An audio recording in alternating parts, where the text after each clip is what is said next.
Vamos colocar diante do Senhor nossas vidas agora, né? Nossas casas, nossas famílias, né? Em nome de Jesus, Pai, nós queremos agora nos apresentar aqui nessa sala virtual, unidos no Senhor e por um só propósito.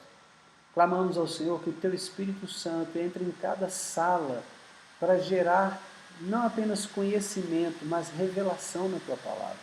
Ó Deus, em nome de Jesus, tudo que temos feito, Deus, tem o propósito de manter os Teus filhos alertas, com a sua fé revigorada, ó Deus, e o seu foco voltado para o Senhor e para a Tua palavra. Em nome de Jesus, ó Deus, nós precisamos crer que o Senhor tem o controle de todas as coisas. Enquanto cremos no Senhor, nos entregamos ao Teu governo. E assim, Senhor, podemos estudar em paz, sossegados a Tua palavra, sem temer mal algum. Ajuda-nos nessa noite, ó Deus, a compreender a Tua palavra mais uma vez, por obra do Teu Espírito Santo, pela unção do Senhor que está em cada vida e que nos ensina. Em nome de Jesus. Amém. Amém? Amém. Eleni, boa noite, Deus te abençoe, a você e a sua casa. Bom, como eu não dei dica, né, de qual seria o nosso estudo, então tá aí, nosso estudo vai ser a carta do apóstolo Paulo à igreja de Éfeso. A carta de Paulo aos Efésios, amém? Todas aquelas fotos que eu pus no Instagram hoje, ei Giovana, Deus te abençoe, seja bem-vinda, glória a Deus. Carta de Paulo aos Efésios, todas aquelas fotos que eu coloquei hoje são de Éfeso, ruínas de Éfeso, né? Ruínas da cidade de Éfeso, de templos que haviam lá, né? A outros deuses, né? Mas era só para dar uma dica para você, né? Então, bora então, né, Kézia? Efésios capítulo 1, vamos ler. Paulo, apóstolo de Cristo Jesus, por vontade de Deus, aos santos que vivem em Éfeso e fiéis em Cristo Jesus, a graça a vós outros e paz da parte de Deus, nosso Pai, e do Senhor Jesus Cristo. Então, começando pela saudação, eu queria chamar a sua atenção para algumas coisas aqui. Eu estou fazendo assim, irmãos, considerando que a maioria de nós lê a Bíblia muito rapidamente às vezes, e não muitas vezes com a intenção de estudar minúcias, de estudar detalhes. Às vezes nós passamos por cima desses detalhes, né? Então eu gostaria de me deter em detalhes, porque esses detalhes contam coisas para nós que nós não prestamos atenção, né? Então quem sabe se hoje nós vamos aprender algumas coisas diferentes aqui, ou coisas que estavam por trás, nos detalhes que nós não vimos. Veja o que Paulo está escrevendo. Apóstolo de Cristo Jesus por vontade de Deus. Muito interessante ele colocar isso. De Cristo Jesus por vontade de Deus. Né? Por que eu entendo que o Paulo está colocando isso aqui logo no princípio? Primeiro, porque ele não se fez apóstolo. Tá? Então, Paulo não ungiu a própria cabeça e se declarou apóstolo de um dia para o outro. Né? Então ele é apóstolo de Cristo Jesus. Assim como Pedro, Tiago, João, Mateus, Filipe e os demais. Né? Então, apóstolo de Cristo. E por vontade de Deus, não pela vontade da carne, não pela vontade dele. Né? Importante dizer isso aqui, porque ele fala dele mais tarde, né? Ele fala dele como um nascido fora do tempo. Né? Então é importante que ele coloque aqui, e você vai perceber que a maioria das cartas de Paulo traz essa defesa logo no início. A saudação de Paulo é defesa do ministério dele. Eu sou apóstolo sim, tá? Embora não tenha sido muito bem aceito por alguns, sou apóstolo sim, de Jesus Cristo e pela vontade de Deus. Né? Então ele escreve aos santos que vivem em Éfeso. Aos santos que vivem em Éfeso. E ele saúda os irmãos aqui que são fiéis em Cristo Jesus. Veja, ele está dirigindo assim, talvez você não perceba isso, talvez não esteja tão claro, mas nas entrelinhas ele está elevando esses irmãos à condição de fiéis, né? Porque são homens e mulheres que antigamente professavam o judaísmo puro e simples, aguardando a chegada do Messias. Então o Messias vem, chega, eles creem no Messias e a partir daí agora então eles começam a viver a vida nova deles com Cristo o Messias, né? E em Cristo o Messias. Então, ele está elevando esses irmãos a essa condição de fiéis em Cristo. Amém? Então, a saudação é completa, graça a vós e paz, a vós outros e paz, da parte de Deus nosso Pai e do Senhor Jesus Cristo. Aí vem o versículo 3 e os próximos, os seguintes, né? Bendito o Deus e Pai de nosso Senhor Jesus Cristo, que nos tem abençoado com toda sorte de bênção espiritual nas regiões celestiais em Cristo, assim como nos escolheu nele antes da fundação do mundo para sermos santos e irrepreensíveis perante ele, e em amor nos predestinou para ele, para a adoção de filhos por meio de Jesus Cristo, segundo o beneplácito de sua vontade, para louvor da glória de sua graça, que ele nos concedeu gratuitamente no amado, no qual temos a redenção pelo sangue, a remissão dos pecados segundo a riqueza da sua graça, que Deus derramou abundantemente sobre nós em toda sabedoria e prudência, desvendando-nos o mistério da sua vontade, segundo o seu beneplácito, que propuseram em Cristo, de fazer convergir nele,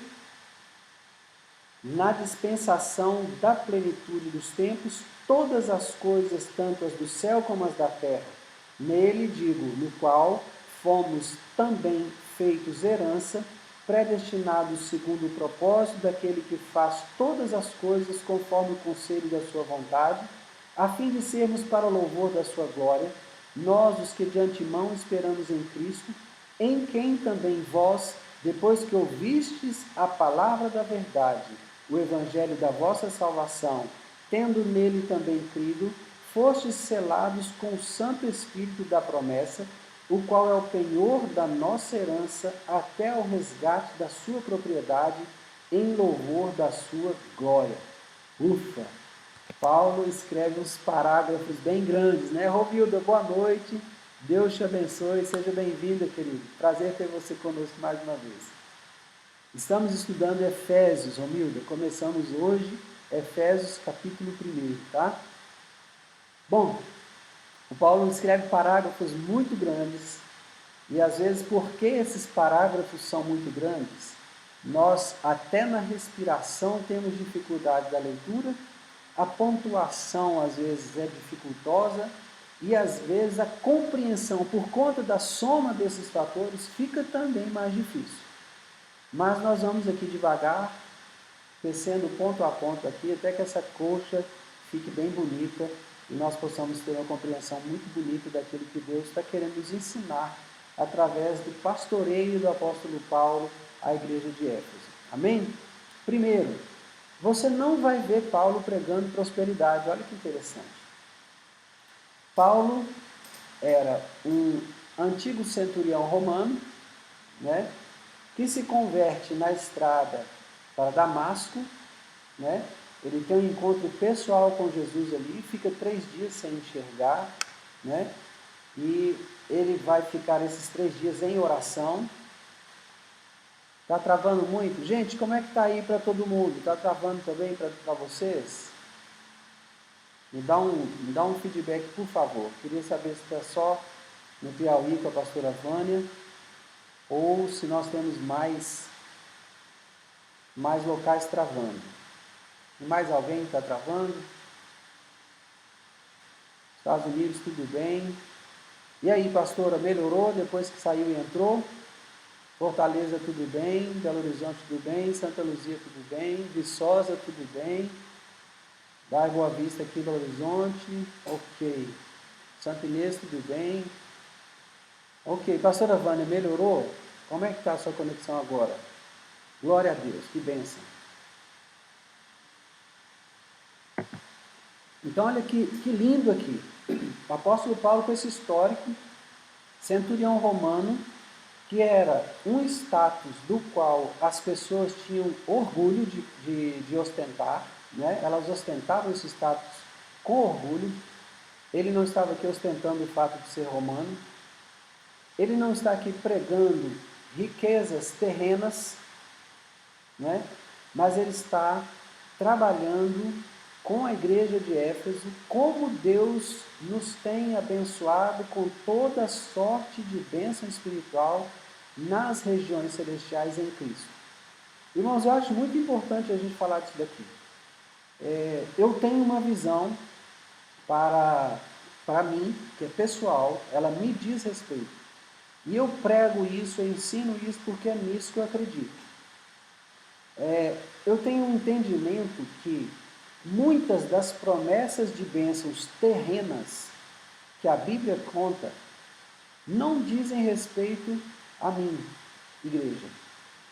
Dizem respeito a Israel. É algo que Deus tem com Israel e tem mantido isso ao longo dos anos. Entenda uma coisa, não estou dizendo que o servo de Deus não pode se enriquecer. Não estou dizendo que o servo de Deus não pode ter muitos bens, muitas posses. Não é isso. Entenda, por favor, o que eu estou dizendo para você não generalizar e depois dizer que as bênçãos de Deus não são para nós. Pelo contrário, eu creio que Deus pode nos abençoar com o que Ele quiser. Né? O que eu não farei é trabalhar em busca disso, eu pessoalmente. Tá? Eu entendo o seguinte, Deus me deu um ministério, aliás, Ele não me deu, Ele me convocou para um ministério, entendendo que o ministério é serviço, então é como se Ele tivesse me arregimentado, e a Bíblia fala disso mesmo, de arregimentar, como se Ele tivesse me arregimentado para o seu exército, né? E então, no seu exército, eu devo estar contente com o meu soldo, o meu salário. Entende isso? Então, eu fui arregimentado para um exército. Então, eu trabalho exclusivamente servindo neste exército. O meu general não me deixa faltar nada em absoluto. Mas eu não estou sendo conduzido para me tornar rico. Então, eu não prego isso. Tá? Você não vai me ouvir pregando prosperidade. Você não vai me ouvir dizendo que Deus vai te fazer rico, né? Que Deus vai te colocar por cabeça e não por cauda. Né? Você não vai me ouvir dizendo que você não pode tocar no ungido do Senhor, porque eu penso que o ungido do Senhor nos nossos dias é para ser tocado. Né? Jesus foi tocado e dele saiu virtude. Então, eu penso que nos nossos dias, o ungido do Senhor deve ser tocado. E se esse ungido, e aí você pode usar essa palavra tocado em todas as suas variações da língua portuguesa. Né? João Roberto, seja bem-vindo, Deus te abençoe, querido. Use essa expressão ser tocado em todas as variações da língua portuguesa que você quiser. Ele tem que ser tocado na sua moral. Se ele se conduz com imoralidade, esse líder, esse ungido, tem que ser tocado sim. Pastora Zenete, ou quem está cuidando do Instagram da pastora, boa noite, Deus abençoe, seja bem-vindo, em nome de Jesus, prazer ter você aqui. Então, o ungido do Senhor nos nossos dias é para ser tocado sim. Se ele não se conduz convenientemente no que diz respeito à moral, se ele não se conduz convenientemente no que diz respeito às finanças, se ele não se conduz convenientemente no que diz respeito à sã doutrina, ele tem que ser tocado sim, querido. Tem que ser exposto. E ele precisa ser exposto para que ele se corrija. Não é? Então, veja, nós gostamos muito de tomar a palavra de Deus que foi dirigida a Israel como se fosse para nós, mas não queremos os compromissos que Israel tem que assumir com Deus para que essas palavras se cumpram na vida deles. Isso não é justo, isso não é honesto. Então Paulo já chega aqui dizendo que o negócio com a gente é espiritual, é no âmbito espiritual. Bendito seja o Deus e Pai do nosso Senhor Jesus Cristo, que nos tem abençoado com toda a sorte de bênção espiritual nas regiões celestiais em Cristo. E isso não significa dizer que dinheiro não é espiritual, que bens não sejam espiritual. Porque uma vez que eu sou espiritual, tudo que toca a minha vida, tudo que envolve a minha vida é espiritual, torna-se espiritual. Entende? A verdade é, eu devo saber como me conduzir diante de todas essas coisas que chegam às minhas mãos. Né? Então, ele está dando graças aqui, Efésios capítulo 1, versículo 3, dando graças por isso. Né? Porque o Senhor já tem abençoado com toda a sorte de bênção espiritual. Aí eu quero acrescentar algo. Quando ele diz, bendito Deus e Pai de nosso Senhor Jesus Cristo, que nos tem abençoado, ele está dizendo assim, ele está nos abençoando continuamente. Nos tem abençoado é um ato contínuo. À medida que eu estou vivendo, Jesus, Deus, o meu Pai, Pai do nosso Senhor Jesus Cristo, está me abençoando. Não é? Ele poderia ter escrito dessa forma, bendito Deus e Pai de nosso Senhor Jesus Cristo, que está me abençoando com toda sorte de bênção espiritual nas regiões celestiais em Cristo. Né? Ele optou pelo particípio em vez do gerúndio. Né? Mas está me abençoando agora, tem me abençoado ao longo da minha vida, com toda sorte de bênção espiritual nas regiões celestiais. Não só isso, ele vai dizer, também nos escolheu antes da fundação do mundo. Gente, Jesus não veio na época em que veio para dizer assim para a humanidade, deu tudo errado. Então agora nós vamos consertar as coisas e vamos escolher aqueles que Deus quer salvar. Não. O plano de Deus está pronto e concluído antes da fundação do mundo. Deus não foi pego de surpresa quando a Eva escolheu comer o fruto, quando Adão se omitiu em relação ao ato pecaminoso da Eva, quando Adão se tornou cúmplice, quando comeu junto com a Eva. Deus não foi pego de surpresa por nenhuma dessas ações. Deus não foi pego de surpresa quando a serpente induziu o homem a provar do fruto que Deus tinha dito que não era para provar. Deus não foi pego de surpresa. Antes da fundação do mundo, Ele já havia nos escolhido. Já havia nos escolhido. Para quê? Com um propósito. Quando você vê a palavra para indica propósito. Ele nos escolheu antes da fundação do mundo para. Qual é o propósito? Para que você e eu sejamos santos, ou seja, separados, e irrepreensíveis perante Ele. Nos escolheu para isso. E em amor nos deu um destino, desde lá. Por isso a palavra predestinou, deu um destino antes. Antes de quê? Antes da fundação do mundo. Nos deu um destino para Ele. Ele nos colocou nele.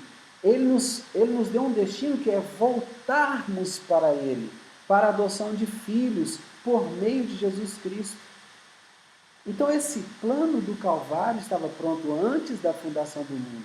Paulo está começando uma carta a uma igreja, dizendo assim, olha, Deus é tão maravilhoso, como a Adriana está dizendo aí, né? Deus é tão maravilhoso, que muito antes de vocês imaginarem que vocês estavam mal, que vocês mereciam ser punidos por toda a maldade, antes de vocês imaginarem que Deus estava lá tão longe, Ele está dizendo, não. Antes disso tudo, Deus tinha um plano maravilhoso. Ele criou o homem, deu ao homem a condição, as possibilidades, né, de cuidar de toda a criação dele. Né? Criou todas as coisas. Observe que o homem foi a última coisa da criação. Tudo já estava pronto quando o homem foi criado. Então ele entrega ao homem a mordomia da terra. E fala com ele, cuida. Cuida. Cuida. Deus já sabia de tudo que ia acontecer. É mais ou menos você, quando você é pai ou mãe, e você tem filhos pequenos, né? E o seu filho vai começar a andar.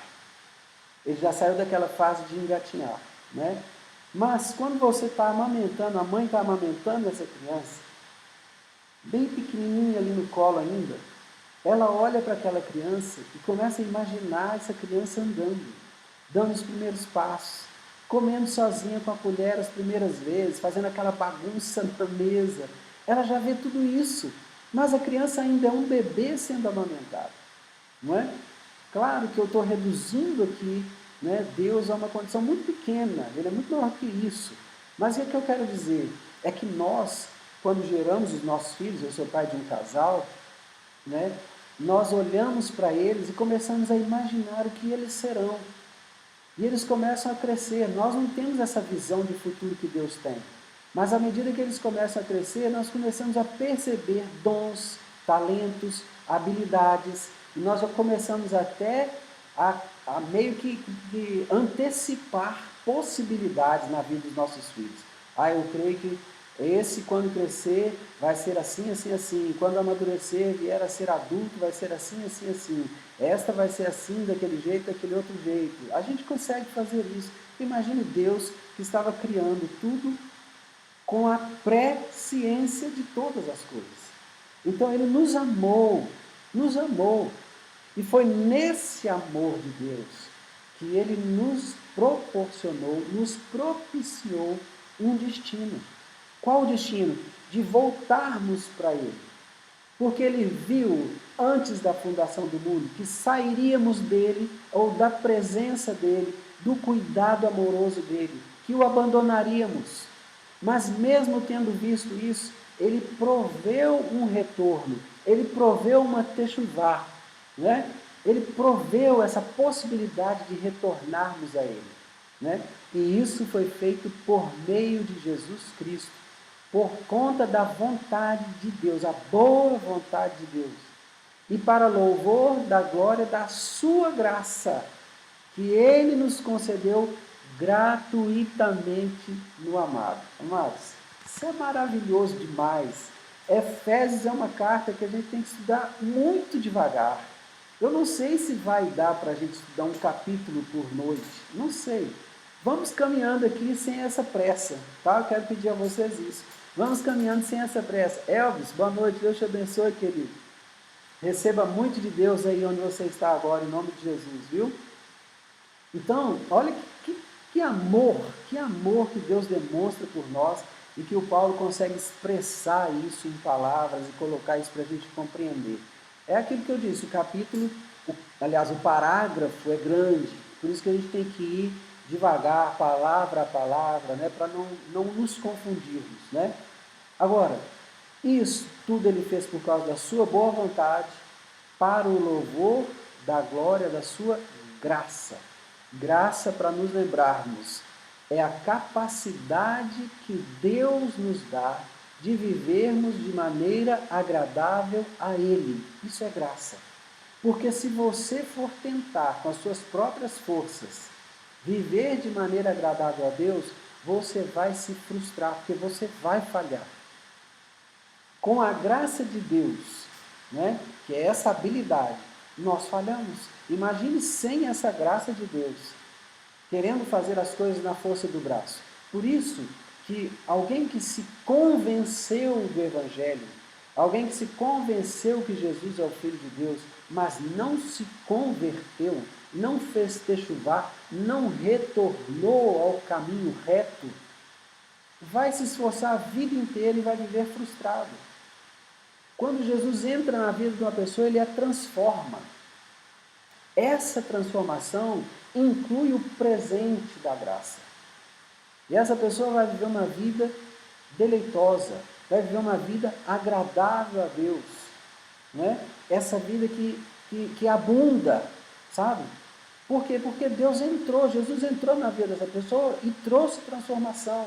A prova disso é a manifestação da graça, essa habilidade de podermos servir a Deus de forma agradável, né? E aí ele vai continuando no texto. A graça veio gratuitamente em Cristo, no qual temos a redenção pelo sangue, a remissão dos pecados, segundo a riqueza da sua graça. Então, a graça veio de graça. Não foi de graça, no sentido de que alguém não tenha pago nada. Não, nós é que não pagamos por ela. Mas Jesus pagou. E eu quero dizer a você, a pastora Zenete estava aqui com a gente, não sei se ainda se encontra, mas eu aprendi com a pastora Zenete uma frase muito interessante. Nem tudo que você recebe de graça foi de graça. Alguém pagou.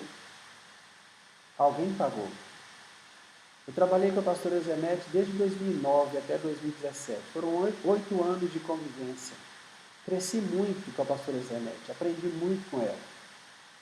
Fizemos várias viagens a muitos lugares, a muitas nações. A Israel fui com ela 8 vezes. Nenhuma vez eu gastei 1 centavo do meu bolso para pagar passagem, estadia em hotel, despesas com alimentação, nada disso, irmãos. Alguém pagou. Não foi de graça. Eu não paguei, mas alguém pagou. Entende? Eu sou muito grato a Deus por esse presente. Eu nunca soube quem são as pessoas que me abençoaram. Não faço ideia. Talvez ela mesma tenha me abençoado várias vezes, pelo desejo de eu estar junto. Porque sempre foi muito prazeroso estarmos juntos nas viagens, trabalhando juntos, desfrutando do amor de Deus e das manifestações poderosas de Deus. Sempre foi maravilhoso, né? Então, alguém pagou. Então, a graça que nós recebemos, que Ele nos concedeu gratuitamente no amado, Ele nos deu sem cobrar. Mas o próprio amado aqui, que é Jesus, pagou. Ele pagou o preço para que eu pudesse desfrutar dessa redenção pelo sangue e da remissão dos meus pecados, segundo a riqueza da sua graça. Amado, isso é tremendo. Isso é tremendo, porque o sacrifício de Jesus pagou o preço que satisfez a ira de Deus. Porque o meu pecado atraiu a ira de Deus. E por causa do meu pecado, para a satisfação da ira de Deus, eu teria que morrer. Então Jesus veio e morreu no meu lugar. Quando ele vem e morre no meu lugar, ele paga o preço que satisfez a ira de Deus. Por isso eu não preciso mais morrer eternamente. Eu não preciso mais ficar eternamente separado de Deus. Eu não preciso mais sofrer a condenação do lago de fogo. Não sofrerei por causa dessa graça, porque Ele pagou o preço. Então eu fui redimido. Meu pecado foi remido e eu fui redimido. Eu fui comprado. Eu fui comprado. Por isso, quando João olhou para Jesus, e eu tenho repetido isso aqui várias vezes durante essas lives, quando João olhou para Jesus, ele disse: eis o Cordeiro de Deus que tira o pecado do mundo. Jesus não cobriu o pecado de ninguém com o sangue dele, não. Não. Ele pagou o preço e tirou. E nós que éramos escravos, estávamos sendo vendidos no mercado de escravos, fomos comprados por esse preço, o sangue do Cordeiro. E agora não somos mais escravos do pecado, e nem do diabo. Agora somos livres. Glória a Deus. E essa graça é que nos proporcionou isso. Agora, esse plano estava pronto antes da fundação do mundo. Antes da fundação do mundo. Tudo isso, segundo a riqueza da sua graça, graça de Deus, que Ele, Deus, derramou abundantemente sobre nós, em toda sabedoria e prudência. Em toda sabedoria e prudência. Ele derramou abundantemente sobre nós. Sabe o que significa isso? A palavra de Deus diz assim: Deus não nos dá o Espírito por medida, mas Ele também não nos deu a graça por medida. Ele derramou dessa habilidade que nos torna capazes de viver de forma agradável a Ele. Ele derramou isso sobre nós de forma abundante. Abundante.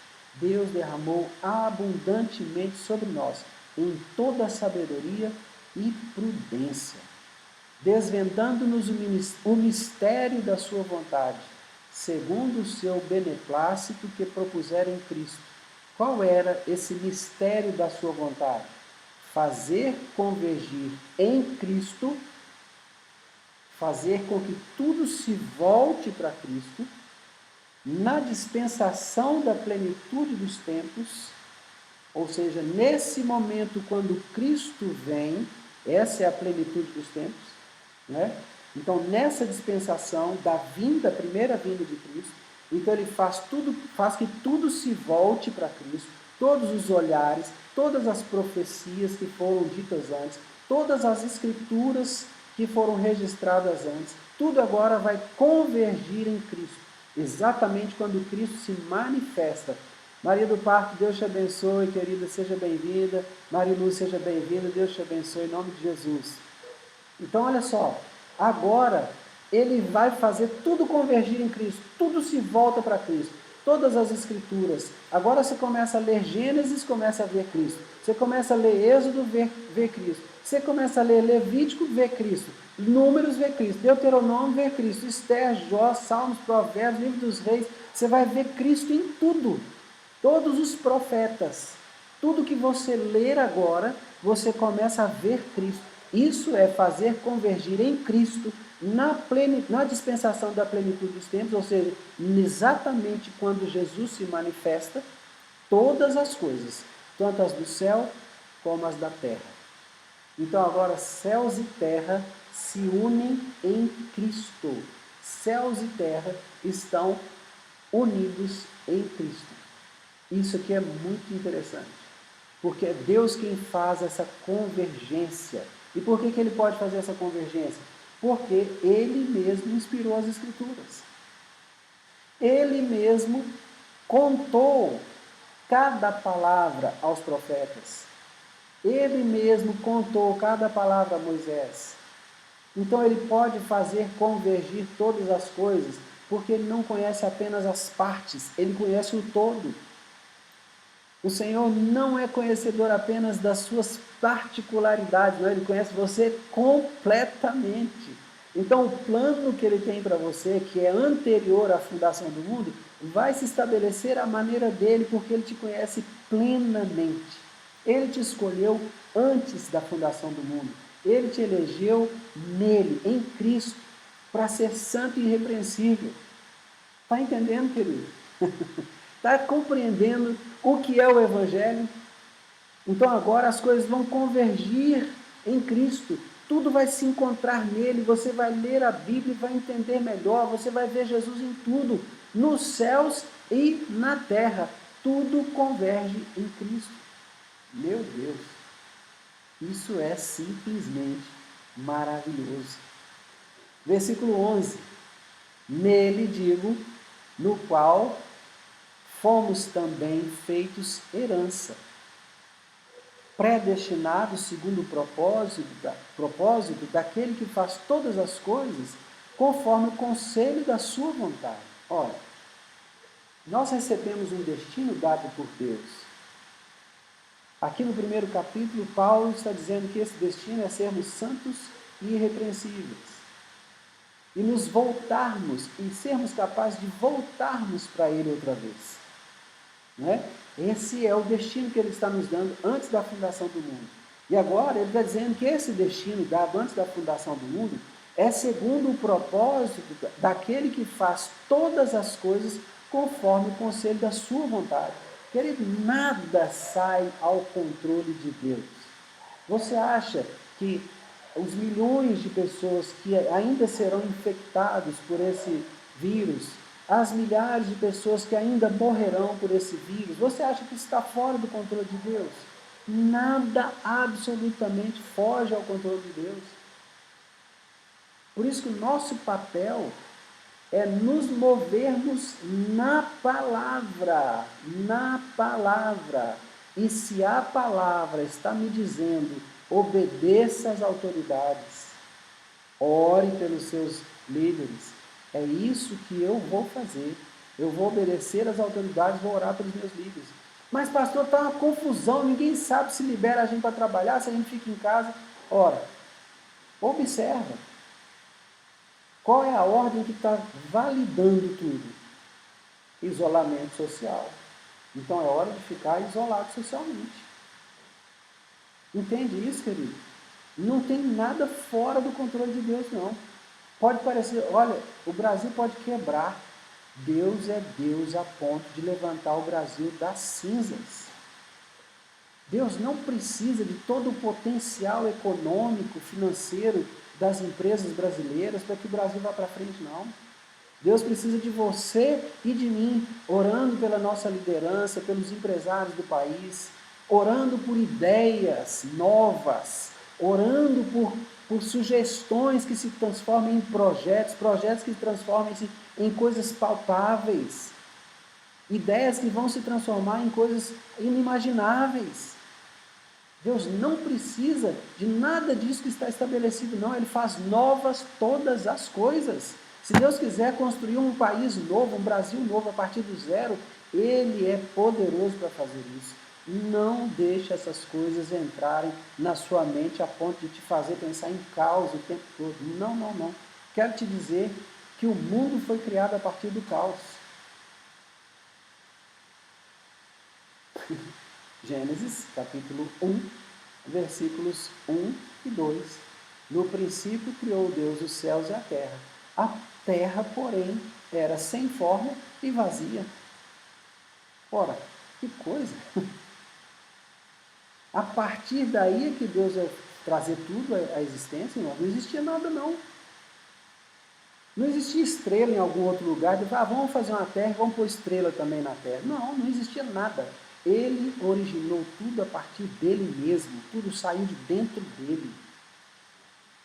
Então ele pode muito bem criar outro Brasil com uma outra configuração política, econômica, financeira, gestão de saúde, tudo que você pode imaginar, Deus pode fazer de novo.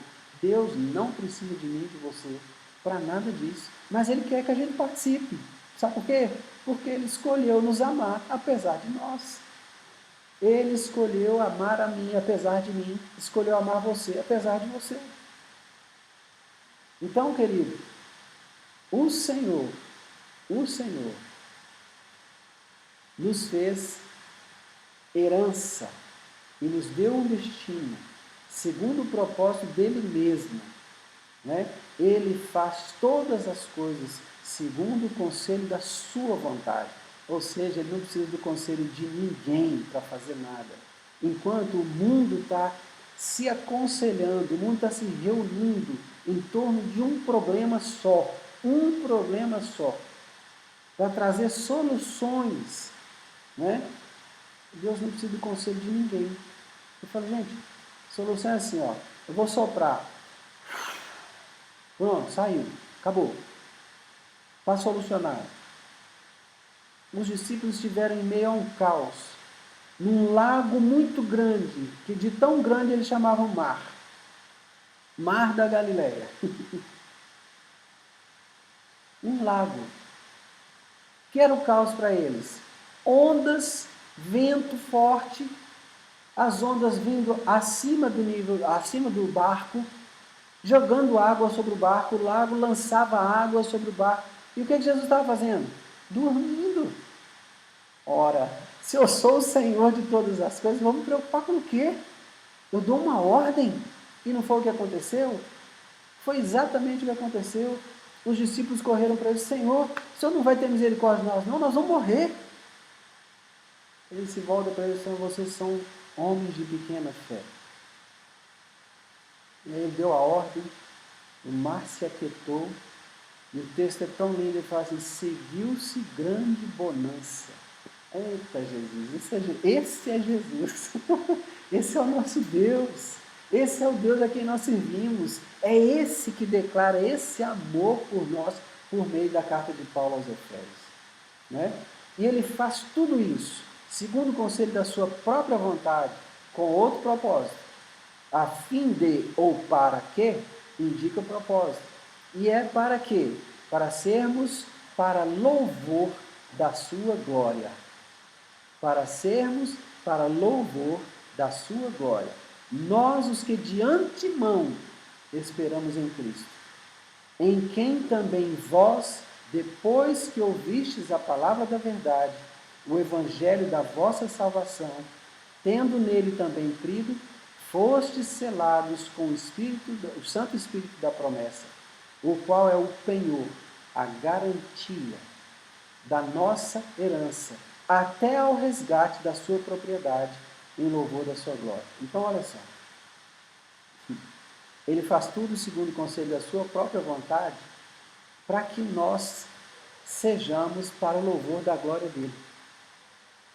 No final das contas, ele quer que nós sejamos para o louvor da glória dele. Você foi criado para dar glória a Deus. Você foi criado para dar glória a Deus. Você foi criado para dar glória a Deus. Você pode dar glória a Deus? Dê aí, você na sua casa, não precisa nem digitar nada não. Dê glória a Deus, você aí na sua casa. Glória a Deus, eu fui criado para o louvor da glória do nosso Deus. Nós que de antemão esperamos em Cristo, em quem também vós. Então Paulo fala a respeito dele, nós esperávamos, e agora vocês também, depois que ouviram a palavra da verdade, o evangelho da salvação, creram nele. Então, o Espírito Santo veio e imprimiu em vocês um selo, selou vocês, marcou vocês, deu uma identidade, identificou vocês. O selo é a identidade do proprietário, não é a sua identidade não. Quando o Espírito Santo vem e sela você, ele identifica você como sendo de alguém. Você pertence a Deus. Você foi selado pelo Espírito. E esse selo que você recebeu, ei Marina, Deus te abençoe, que bênção você aqui com a gente, viu? Seja bem-vinda. E esse selo que Deus coloca em você, por meio do Espírito Santo, é a garantia de que você, como propriedade de Deus, vai ser resgatado, vai ser levado de volta. Essa coisa do penhor, boa noite Marina, essa coisa do penhor é muito interessante. A gente não teve muito contato, né? Não são muitas pessoas que têm contato com isso, com penhor, loja de penhor, né? Tem gente que nem sabe o que é isso, né? Mas a Caixa Federal, ela recebe em garantia joias. Quando você quer tomar um empréstimo e você não tem outra coisa que dar em garantia, mas você tem joias, então a Caixa Econômica Federal, ela tinha um departamento, não sei se isso ainda existe, é provável que sim, onde ela recebia essas joias em garantia. Então ela te dava o dinheiro que você precisava, correspondente ao valor das joias. Aquelas joias são avaliadas, então você toma conhecimento do valor. Aí esse valor é emprestado a você. Quando você paga esse valor, você leva de volta as suas joias. Entendeu? Então essa é a expressão que está sendo colocada aqui. Esse selo que o Espírito Santo coloca em mim e em você é a garantia, ele é o penhor da nossa herança, até o dia em que seremos resgatados em louvor da sua glória. Tremendo demais, tremendo demais. Lindo, lindo, lindo isso daqui. Né? Versículo 15, Efésios 1, 15. Por isso também eu, tendo ouvido a fé que há entre vós no Senhor Jesus e o amor para com todos os santos, não cesso de dar graças por vós, fazendo menção de vós nas minhas orações, para que o Deus de nosso Senhor Jesus Cristo, o Pai da glória, vos conceda o espírito de sabedoria e de revelação no pleno conhecimento dele, iluminados os olhos do vosso coração, para saberdes qual é a esperança do seu chamamento, qual é a riqueza da glória da sua herança nos santos, e qual a suprema grandeza do seu poder para com os que cremos, segundo a eficácia da força do seu poder. Vamos parar aqui de novo, porque o parágrafo de novo é bem grande, né? Então, olha só, ele começa, é forte, né, Cássia? Glória a Deus, que bênção. Isso é conversão, sabe? À medida que eu estou sendo transformado, eu estou sendo convertido numa outra pessoa. Né? Isso é conversão. Então, que o Senhor traga mesmo muita transformação na sua vida. Em nome de Jesus. Amém. Glória a Deus. Que bênção. É isso aí. O propósito desse encontro é este. Né? O propósito é esse aí. Então, agora preste atenção. O apóstolo Paulo está contando para a igreja que ele não cessa de orar por eles com ações de graças. Por quê? Ele está sempre mencionando os Efésios diante de Deus porque ele tem ouvido da fé que há entre eles, a fé no Senhor Jesus. Né? Então ele está sempre dando graças a Deus para que o Deus de nosso Senhor Jesus Cristo, o Pai da glória, vos conceda a vocês, Efésios, o espírito de sabedoria e de revelação no pleno conhecimento dele. Olha, que bom que vocês têm essa fé. Maravilhoso, essa fé é algo que me edifica. Saber que vocês têm essa fé me deixa muito feliz. E eu tenho dado graças a Deus pela vida de vocês, por essa fé que vocês têm revelado. Mas eu também tenho pedido a Deus que Ele, por meio do Senhor Jesus, vos conceda o espírito de sabedoria e de revelação no pleno conhecimento dele. Olha só que tremendo. Né? Ele não quer apenas que eles continuem no exercício daquela fé. Ele quer que eles ainda recebam mais. Vai, João, vai na bênção, querido. Deus te abençoe. Todas as tardes, nós estamos aqui, aliás, todas as noites, né? 19h30 nós estamos aqui. Você é bem-vindo quando quiser estar com a gente, tá bom? Vai na paz, Deus te abençoe. Então, olha só, ele não só dá graças a Deus pela fé que os efésios estão exercendo, como ele também ora a Deus, para que Deus conceda a eles espírito de sabedoria e de revelação no pleno conhecimento dele. Também para que os olhos do coração deles sejam iluminados. Iluminados. Para que eles saibam 3 coisas. Primeiro, qual a esperança do seu chamamento? Segundo, qual a riqueza da glória da sua herança nos santos? Terceiro, qual a suprema grandeza do seu poder para com os que cremos, segundo a eficácia da força do seu poder. Caio, Deus te abençoe. Seja bem-vindo em nome de Jesus. Sua casa seja abençoada em nome de Jesus, viu? Então, olha só, ele está pedindo a Deus, Senhor, ilumina os olhos dos efésios, ilumina o coração deles, para eles saberem essas 3 coisas.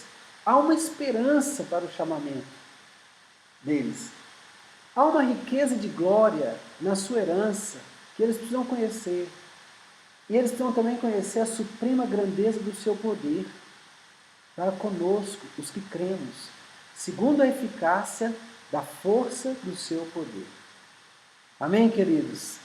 Fantástica a oração de Paulo. Fantástica. Eu quero perguntar a você se você sabe qual é a esperança do seu chamamento. Qual é a esperança do seu chamamento? Você sabe? Qual é a riqueza da glória da sua herança nos santos? Como você responde a essa pergunta?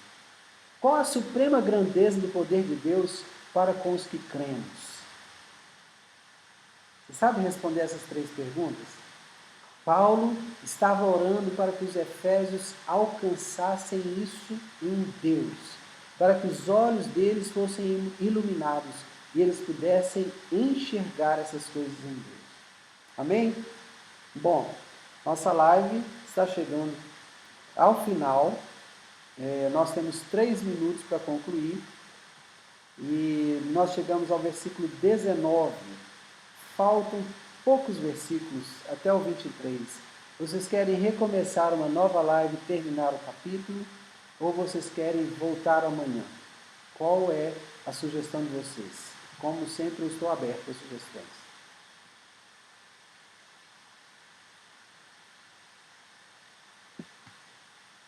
O que eu não quero é passar correndo pelo texto. Você está percebendo como é rico, né, esse texto, como é maravilhoso. Então, eu quero, em acordo com vocês, tomar uma decisão conjunta aqui, né? Eu sei que nem toda unanimidade é assim tão inteligente, mas seria muito bom se a gente tivesse unanimidade aqui. Outra live, continua. Abrir outra live. Maravilha. Bom, eu vou abrir outra live então. Vamos continuar, abrir nova live. Ok. Eu vou encerrar essa. Vou salvar a live no Stories para você ter lá, né? Mas eu também estou gravando aqui já no computador. Se falhar alguma coisa dessa aqui, a gente tem no computador para subir para o YouTube depois, tá bom?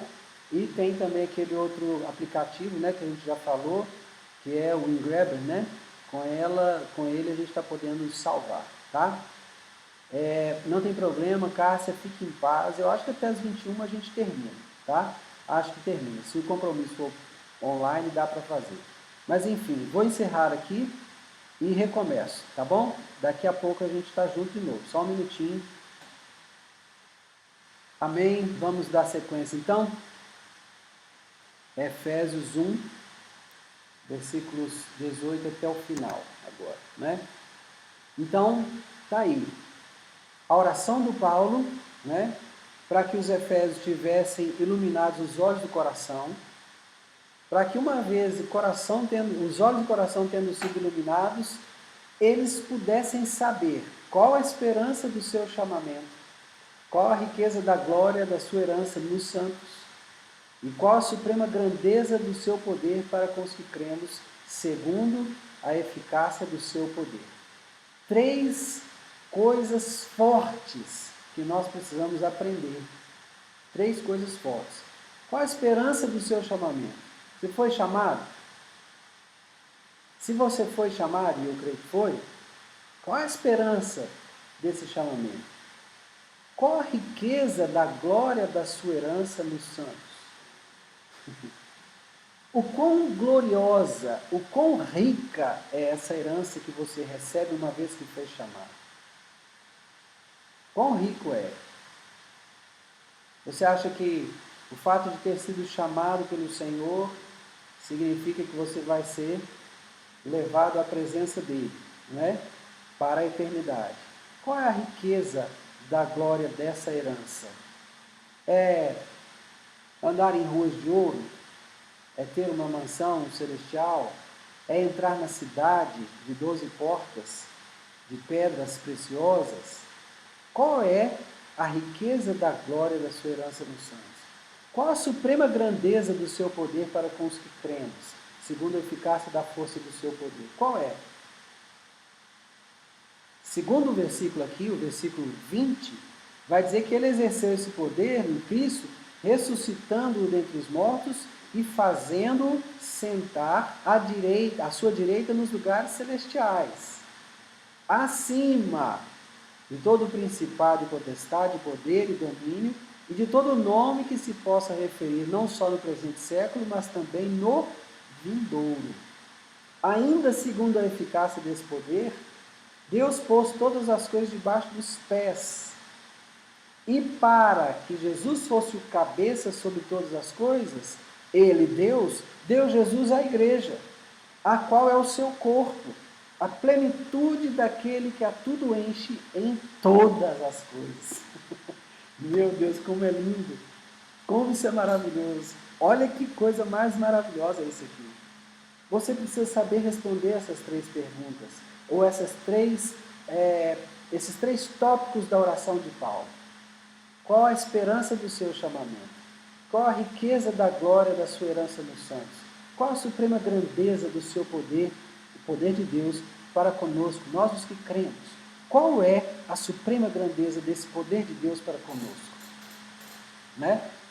Então, o Paulo, ele vai dizer aqui aos Efésios, rapidamente vai dizer assim, olha, só para falar algumas coisas desse poder de Deus aí. Ele manifestou a eficácia desse poder ressuscitando Cristo dentre os mortos.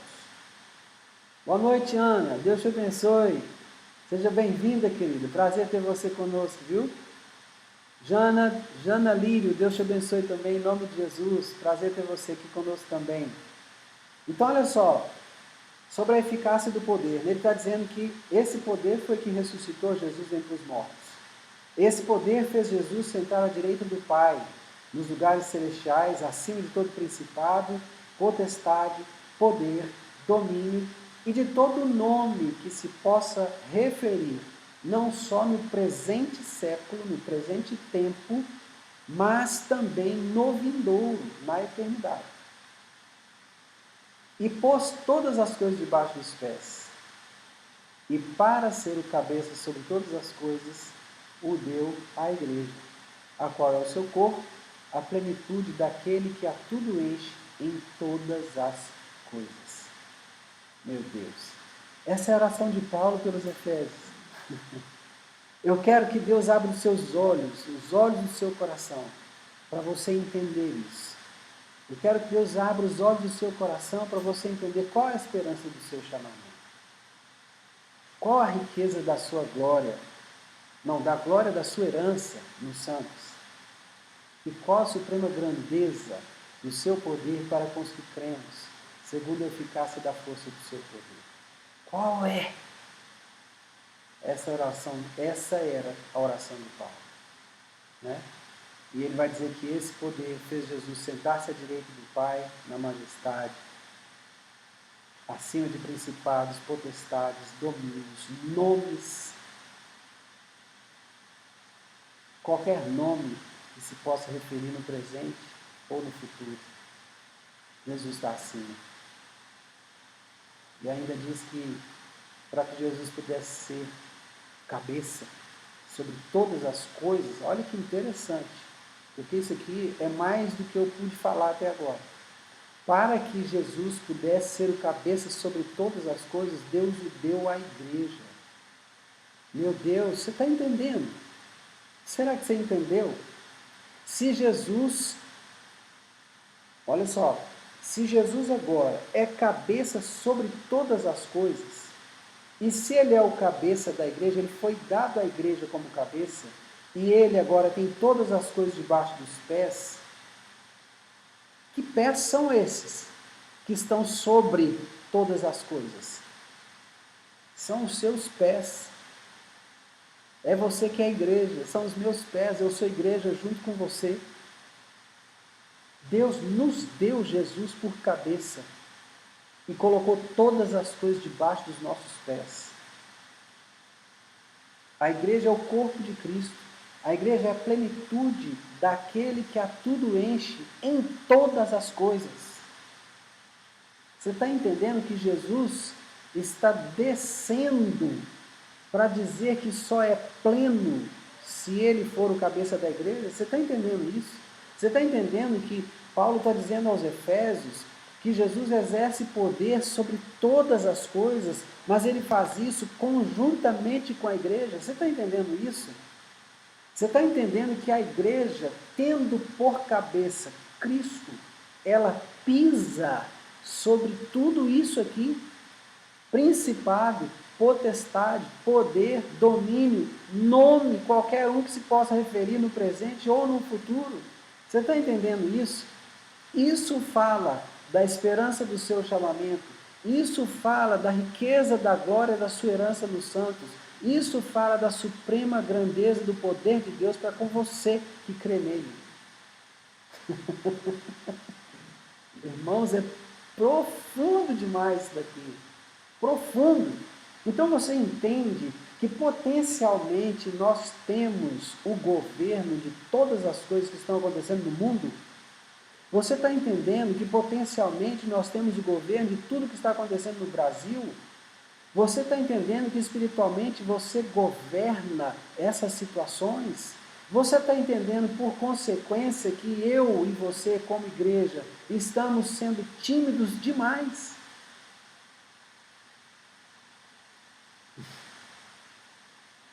É isso que Paulo quer nos dizer hoje à noite. E eu oro para que cada um de nós, inclusive eu, saia desse estado de timidez. Cada um de nós. Ei, Romilda, cada um de nós precisa sair desse estado de timidez. O Senhor não nos quer assim.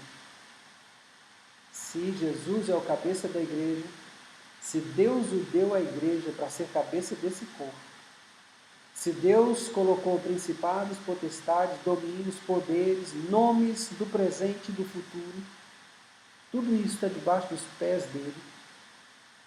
Então nós estamos sendo tímidos demais. Nós não estamos exercendo governo como era para estarmos exercendo. Isso tudo, irmãos, me confronta muito, muito, muito mesmo. Isso tudo fala para mim do quanto eu tenho sido incapaz de realizar a vontade de Deus. Isso tudo fala para mim do quanto eu tenho sido tímido, quando era para ser ousado. Ismael, Deus te abençoe, em nome de Jesus, seja bem-vindo, querido. O Senhor abençoe sua vida nessa noite, em nome de Jesus. Quando era para eu ser ousado, eu estou sendo tímido. E ousadia aqui não é desafiar as autoridades constituídas, presidentes, governadores, prefeitos, vereadores, deputados estaduais, federais, senadores, não é isso. Eles estão embaixo, irmãos. Eles estão embaixo. Passividade sim, Kézia. Passividade sim. Vergonha para nós, meu irmão. Não é só para você, não. Eles estão embaixo. Essas autoridades estão debaixo da autoridade de Cristo que está acima. Essas autoridades estão embaixo da autoridade da igreja que deveria estar posicionada em cima. Irmãos, eu fico pensando, se o Senhor viesse falar conosco hoje, pessoalmente, Ele conversando conosco, perguntasse, vocês não vão fazer nada com relação a essa pandemia? Vocês vão ficar aí me pedindo para abrir o mar? Marchem! Vocês vão ficar falando uns com os outros aí que está uma confusão no governo? Vocês vão ficar difamando as autoridades? Não é essa postura esperada de vocês. Vocês vão ficar se envolvendo nessa conversa embaixo, nesse nível de conversa aí. Não é isso que eu estou aguardando de vocês. Vocês têm noção da quantidade de anjos que pode ser liberada sobre os céus do Brasil, nas nações, para operar em libertação dessa pandemia, dessa situação econômica? Vocês têm noção? Por que vocês não estão fazendo nada? Por que vocês estão quietos? Por que vocês leem nas Escrituras que Deus não deu a vocês, que eu não dei a vocês, espírito de covardia, mas de intrepidez, de ousadia? Mas vocês sabem disso e não vivem. Vocês não se apoderam disso. Meus irmãos, que triste é olhar para mim hoje à noite e saber que eu estou falando para mim mesmo. Saber que eu sou o primeiro devedor disso tudo. Porque eu estou aqui no papel de alguém que compartilha conhecimento. Eu estou aqui no papel de alguém que estimula você a aprender a palavra. Estou aqui no papel de alguém que se atreve a dizer e quer ensinar. Mas talvez eu tenha que voltar à carta de Paulo aos Gálatas e ler para mim mesmo. Você já devia ser mestre, mas tem necessidade de leite. É vergonhoso para nós, irmãos, ter conhecimento de tanto poder liberado e não fazer uso desse poder. Quero pedir a você que reflita. Deixe o Senhor falar com você. Não fica com as minhas palavras, não. Deixa o Espírito Santo falar com você. Mas eu quero repetir algo que está escrito lá no Antigo Testamento. Se hoje ouvires a sua voz, não endureçais o coração.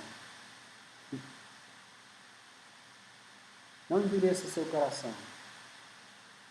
Amém, Maria Lúcia. Glória a Deus. Oh, que pena, Elvis. Deus te abençoe. Se hoje ouvires a sua voz, não endureçais o vosso coração. Peço a você, querido, fique firme. Não endureça seu coração. Deixe o Senhor falar com você. Faça uso das armas espirituais que você tem. E você tem muitas. Vou te dar algumas. Você tem o conhecimento da palavra. Você pode proclamar essa palavra. É uma arma espiritual tremenda. Espada do Espírito. Você tem a oração. Você fala diretamente com Deus sem necessidade de nenhum intermediário. Você pode entrar ousadamente no Santo dos Santos, falar com Ele. A oração é uma arma maravilhosa. Você tem a adoração, que não só é uma arma de defesa, um escudo maravilhoso, mas é também uma arma de altíssima precisão, de longo alcance. Você tem o jejum, arma poderosa. Quando eu falo você, eu quero dizer nós. Então nós temos essas armas, elas estão disponíveis para usarmos quando quisermos. Estão aí. Você tem o ministério dos anjos. Você não dá ordens para anjo, mas você fala com Deus e pede a Deus que libere anjos, que Deus libera. Ele libera a ordem. E o anjo sai imediatamente para cumprir a ordem. Está entendendo isso, querido? Faça uso, e bom uso das armas espirituais. As de defesa e as de ataque. Faça bom uso, bom uso. E guerreie pelo Brasil. Guerreie pela sua cidade. Aqui tem gente de Sabará, tem gente de Belo Horizonte, tem gente de Viçosa, tem gente de Louro nos Estados Unidos, tem gente de Fortaleza aqui. Tem gente de tantos lugares. Pastora Vânia, lá do Piauí, lá de Teresina, no Piauí. Gente de tantos lugares. Guerreia, meu irmão. Guerreia pela sua cidade. Faça uso dessas armas espirituais. Em nome de Jesus. Faça uso. Dobre os seus joelhos. Fale com o Senhor. Se humilhe. A intercessão nessa hora é extremamente necessária. Nós precisamos nos colocar diante de Deus em favor do Brasil.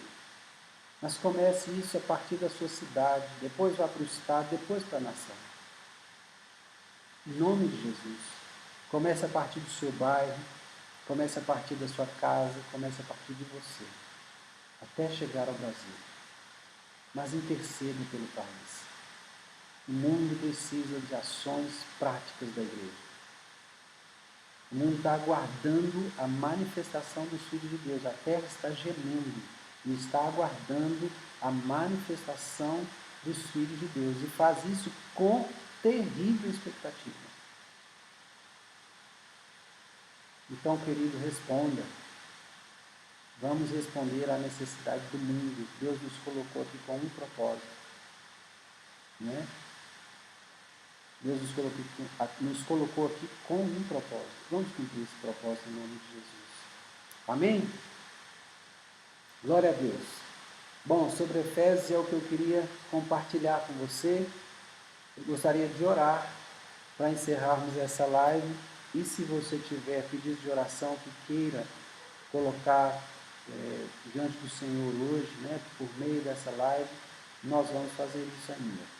É só você compartilhar qual é a sua necessidade.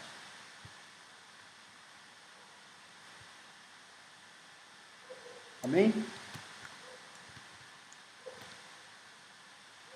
Eu sei que tem gente que vai ficar assim um tempinho pensando, cabeça saindo fumaça, normal.